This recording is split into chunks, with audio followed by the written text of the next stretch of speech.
આજે આપણે બનાવશું બટેટાની ફરાળી ખીચડી.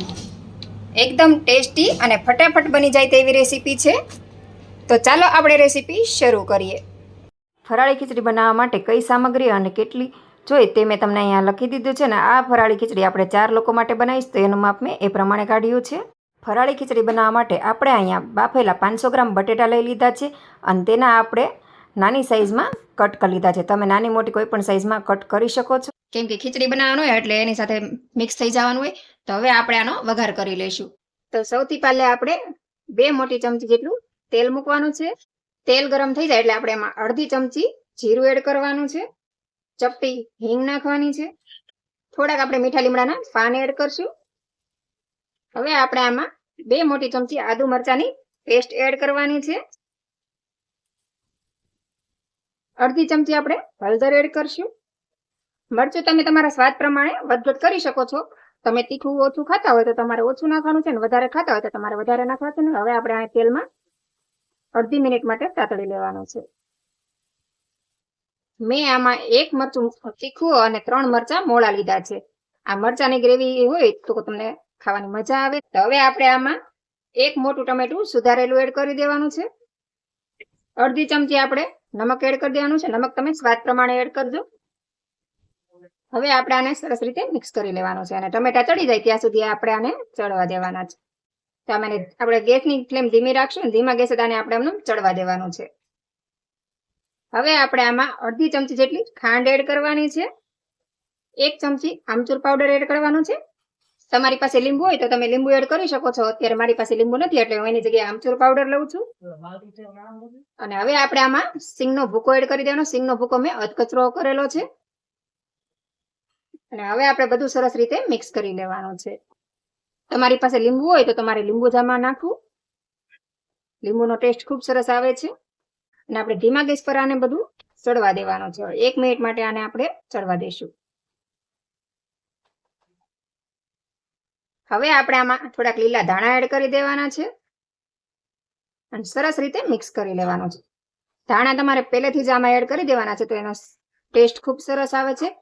પછી તમે ઉપરથી સર્વ કરવા માટે એડ કરવા હોય તો પણ તમે કરી શકો છો, પણ આમાં સાથે જ આમાં નાખવાથી એનો સ્વાદ ખૂબ જ સરસ આવે છે. અને હવે આપણે આમાં બટેટા એડ કરી દેવાના છે.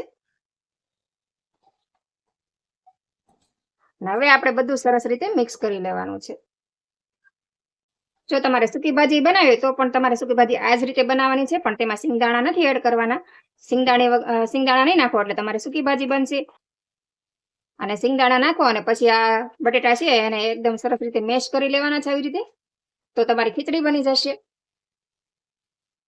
તો આપણા બટેટા સરસ રીતે મેશ થઈ ગયા છે. તો આપણી ખીચડી બનીને તૈયાર થઈ ગઈ છે.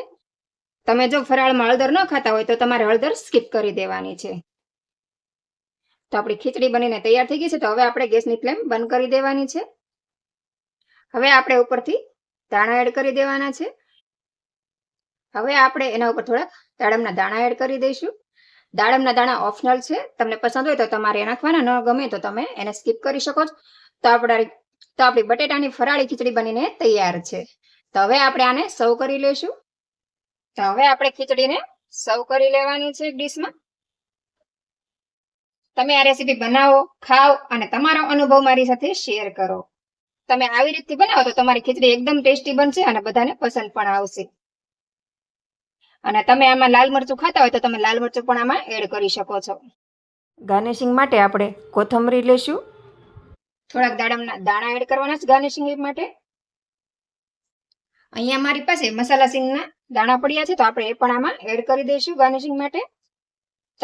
અને આમાં તમે સિંગના દાણા પણ તળીને નાખી શકો છો. તમે આ ખીચડીને વધારે ટેસ્ટિંગ અને કલરફુલ બનાવવા માટે ફરાળી ચેવડો પણ આમાં એડ કરી શકો છો. એનો ટેસ્ટ પણ ખૂબ સરસ આવે છે. તો આવી રીતે તમે ફરાળી ચિપ્સ પણ એડ કરી શકો છો. પણ જ્યારે તમે સર્વ કરો ત્યારે જ તમારે આ ચિપ્સ એડ કરવાની છે, નહીં તો તમારી આ ચિપ્સ છે એ એકદમ હવાઈ જશે અને ખાવાની પણ મજા નહીં આવે. તો જ્યારે પણ તમે સર્વ કરો, જ્યારે પણ ફરાળ કરવા બેસો ત્યારે જ આ ઉપરથી એડ કરવાની છે. તો તમારી ખીચડીની સાથે એકદમ ક્રિસ્પી આવશે ટેસ્ટ, તો ખાવાની ખૂબ મજા આવશે. તો તૈયાર છે આપણી એકદમ સરસ ટેસ્ટી ફરાળી ખીચડી. તમે આ રેસીપી બનાવો, ખાઓ અને તમારો અનુભવ મારી સાથે શેર કરો. અને રેસીપી પસંદ આવે તો લાઇક, શેર અને સબસ્ક્રાઈબ કરવાનું ભૂલતા નહીં. અને કોમેન્ટ કરીને મને જરૂરથી બતાવજો કે તમને મારી રેસીપી કેવી લાગી.